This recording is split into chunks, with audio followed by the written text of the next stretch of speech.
உலகெங்கிலும் இருந்து இந்த நிகழ்வை பார்த்து கொண்டிருக்கின்ற சன் தொலைக்காட்சி நேயர்களுக்கு அன்பின் வணக்கம். வரலாறு படைத்த பெண்கள் என்று மகளிர் வாரத்தின் கொண்டாட்டத்தை துவக்குகிறோம். ஏன் வரலாறு படைத்த பெண்களை நினைத்து பார்க்க வேண்டும்? பொதுவாக பெண்களின் வரலாறு சமையலறையில் மட்டுமே எழுதப்படுவதாக சமூகம் நினைத்திருந்த போது இல்லை, பெண்களின் வரலாறு ராஜ்யத்திலும் எழுதப்படுகிறது, அரியணையிலும் எழுதப்படுகிறது, கோட்டையிலும் எழுதப்படுகிறது, போர்க்களத்திலும் எழுதப்படுகிறது என்று வரலாற்றை புதுப்பித்து வேறு விதமாக வீரத்தின் விளைநிலமாக எழுதிய பெண்களைத்தான் நாம் பார்க்க இருக்கிறோம். அவர்களைத்தான் நினைவுபடுத்தப் போகிறோம்.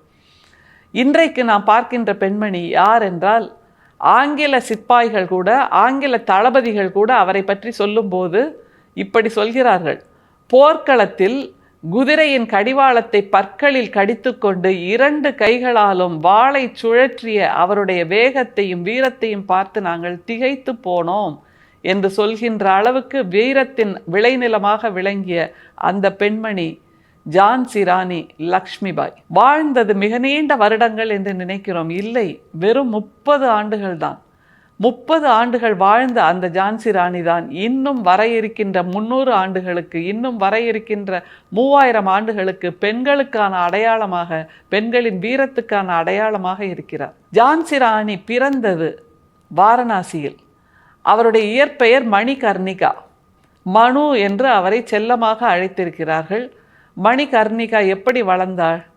அவள் பொம்மைகளோடு விளையாடவில்லை, திரும்ப திரும்ப போர்க்கருவிகளோடு விளையாடினாள்.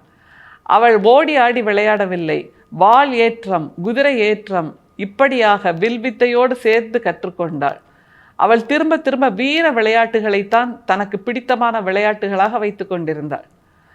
அவளுக்கும் வழக்கம் போல், அந்த காலத்து சமூக வழக்கம் போல், சனாதன வழக்கம் போல் 14 வயதில் திருமணம் நடக்கிறது. யாரோட திருமணம்? ஜான்சி என்கின்ற அந்த ராஜ்யத்தின் அரசர் கங்காதர், அவரோடு திருமணம் நடக்கிறது.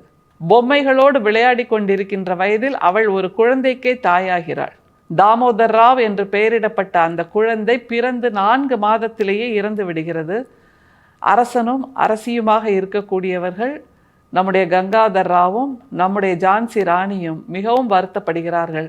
அவர்கள் வழக்கம் போல் என்ன செய்கிறார்கள்? ஒரு குழந்தையை தத்தெடுத்து கொண்டு அந்த குழந்தைக்கு தாமோதர் ராவ் என்று தங்களுக்கு பிறந்த குழந்தையின் பெயரை இட்டு வளர்க்கிறார்கள்.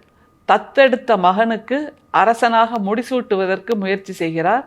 ஆனால் டல்ஹவுசி பிரபு கொண்டு வந்த அந்த டாக்ட்ரின் ஆஃப் லேப்ஸ் மூலமாக அந்த அரசாங்கம், அந்த ராஜாங்கம், ஜான்சியின் ஆட்சி எல்லாமே ஆங்கிலேயர்களுக்கு கொடுக்கப்பட வேண்டும் என்பது அவளுக்கு கொடுக்கப்படுகின்ற உத்தரவாக இருக்கிறது.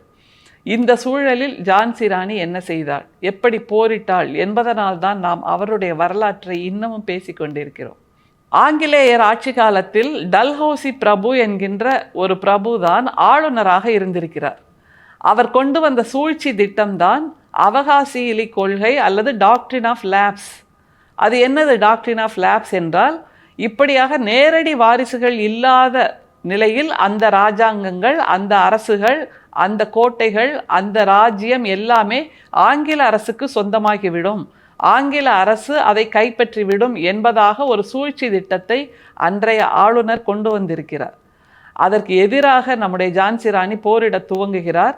ஆனால் டல்ஹவுசி பிரபு என்ன செய்கிறார் தெரியுமா? ஜான்சி ராணிக்கு 60,000 ரூபாயை ஓய்வூதியமாக கொடுத்து, உங்கள் கோட்டையிலிருந்து நீங்கள் வெளியேற வேண்டும், இனிமேல் இந்த ராஜ்யம் எங்களுடையது என்பதாக ஒரு உத்தரவை கொடுக்கிறார். நம்முடைய ஜான்சி ராணி மிக தீவிரமாக போராட துவங்குகிறார். ஆங்கில தளபதி குட்ரோஸ் என்பவர் நம்முடைய ஜான்சி ராணியின் கோட்டை மீது போரிட துவங்குகிறார். சூழ்ந்து நிற்கிறார்கள். அவர்கள் 1858 கோட்டையை கைப்பற்றுகிறார்கள். ஜான்சி ராணி தப்பித்து போகிறார்.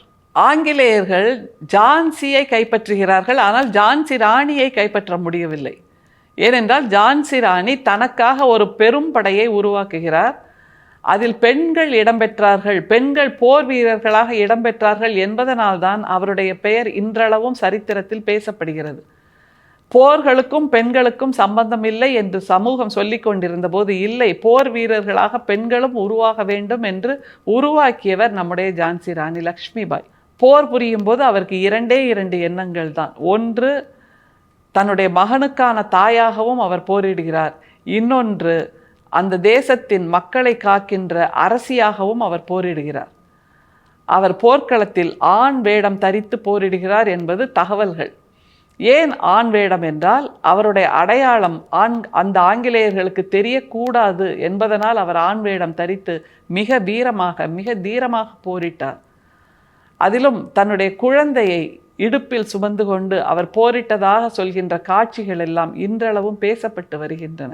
புல்பாக் என்கின்ற இடத்தில் இருக்கின்ற ஒரு கோயிலில் அவர் தஞ்சமடைகிறார். அப்போது அருகிருந்த வீரர்களிடம் அவர் என்ன தெரியுமா சொல்கிறார்? என்னுடைய மகனை இங்கிருந்து அழைத்து சென்று விடுங்கள். ஆங்கிலேயர்கள் என்னுடைய மகனை கைப்பற்றி விடக்கூடாது, என்னுடைய மகனை அடிமைப்படுத்தி விடக்கூடாது, அவன் வீரத்தின் விளைநிலமாகவே இருக்க வேண்டும் என்பதாக அவனை அப்புறப்படுத்துகிறார். அடுத்தது கூடுதலாக ஒன்றை சொல்கிறார்.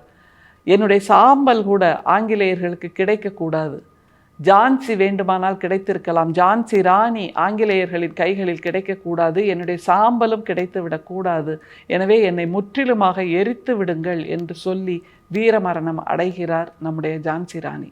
யோசித்து பாருங்கள், ஒற்றை பெண்மணியாக வெறும் 30 ஆண்டு கால வாழ்க்கை வாழ்ந்த ஒரு அரசியாக ஆங்கிலேயர்களை எதிர்த்து போரிட்டு டாக்ட்ரின் ஆஃப் லேப்ஸ் என்பதற்கு எதிராக அவர்கள் சொல்கிறார்கள், நீ உன்னுடைய தத்து மகனை எடுத்துக்கொண்டு நாடு கடத்த வேண்டும் என்று.